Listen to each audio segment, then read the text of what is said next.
Okay, Hatboro Worship, just in conjunction with the video that I just included in this email, there's just a few songs that this thing happens that I mentioned in the first video, and that is what I'd like you to tell me what it is, what's different about the chord progressions in these songs.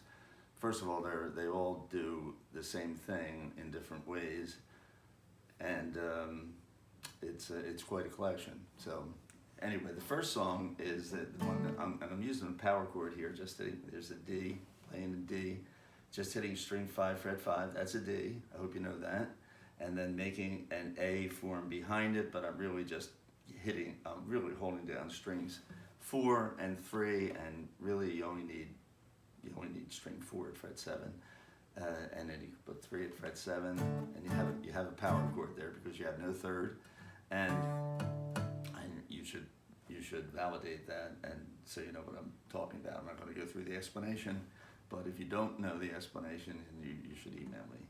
So, and I'm deadening string 1 because I want this D note here to be, I don't want this A note, I want the D note to be the lowest note in the chord.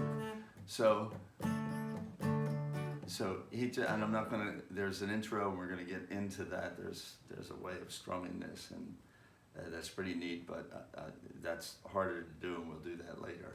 So right now I'm just gonna strum it like you were, the cowboy chords around the campfire.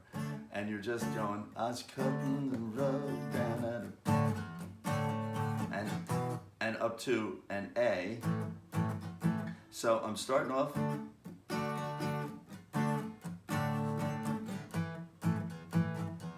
coming up, and I'm now playing a power chord right here, A with string 6 fret 5, that's an A, and if I do that and make an E shape behind it, then I've got an A chord. I'm only going to use, in a power chord, only going to use string 6 and string 5 and string 4 if you want.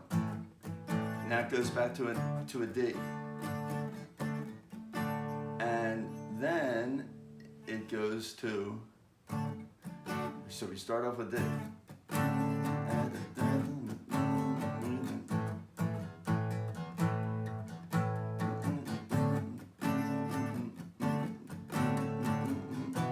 And it goes down to an E right here. And I'm making an E power chord the same way I made the A up, or the D up here. D, E. And then back up to the A. And then it goes, and now it goes to a D.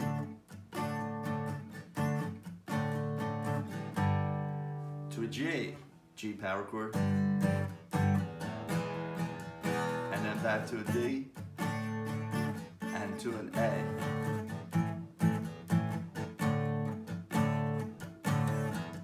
So that's the way that song goes, unmentioned. And there's a song, I will do this one because it's an old song. It's the first song when these guys came out with that years ago. It was like, okay, that's jug band music by the Lovin' Spoonful. And the jug band music goes, I was down in Savannah eating cream of bananas when the heat just made me faint. Same thing. I began to get cross-eyed. I thought I was lost. I began to think things as they ain't. And the relatives gathered to see what's the matter. The doctor came to see was I dying. Notice something there? Another E. And the doctor said, give him jug band music. It seems to make him feel just fine. So I hope that you hear I mean, it's obvious that we're going to an E, but Paul Davids gave a typically great Paul Davids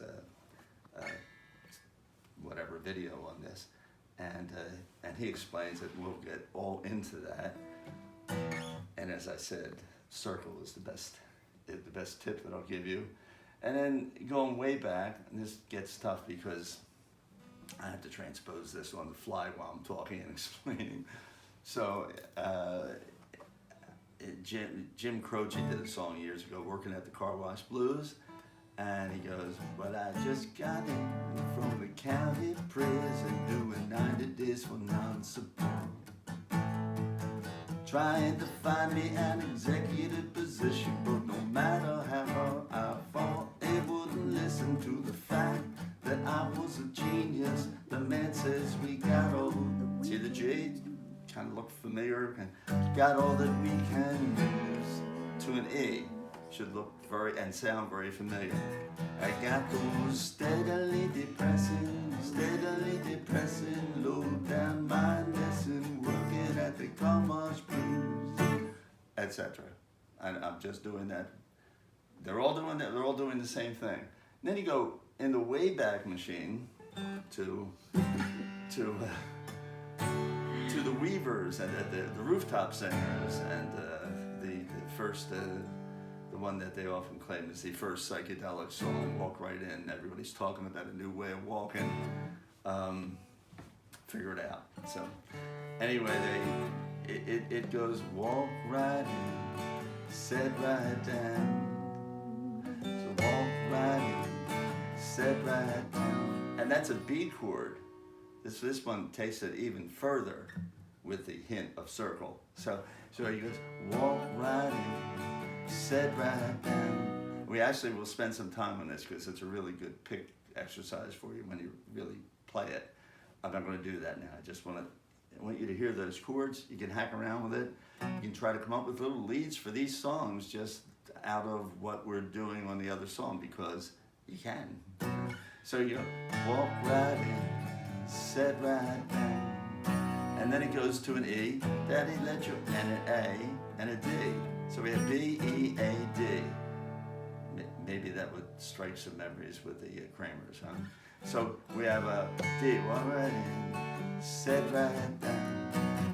Daddy let your mind roll on. Down, set right down. Daddy let your mind roll on. Everybody's talking about a new way of walking. Do you want? And then, if you're following along here, and then to a G. Do you want to lose your mind? And that's G to an E. They don't have an E, I noticed in this, but it's an E.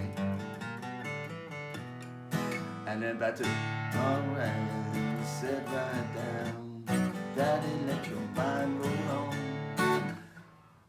In the Wayback Machine, they were using this as they use most things in the Wayback Machine. So I'll send those to you, and I will let you transpose them, put them in the key of D, so it's all the same thing. I just transpose them. What they've got on line here is accurate chords, so they're good. So transpose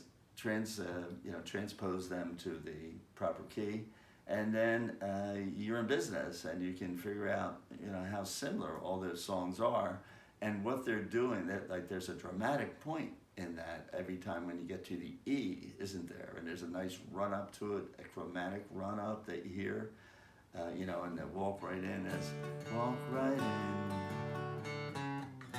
See, because walk right in.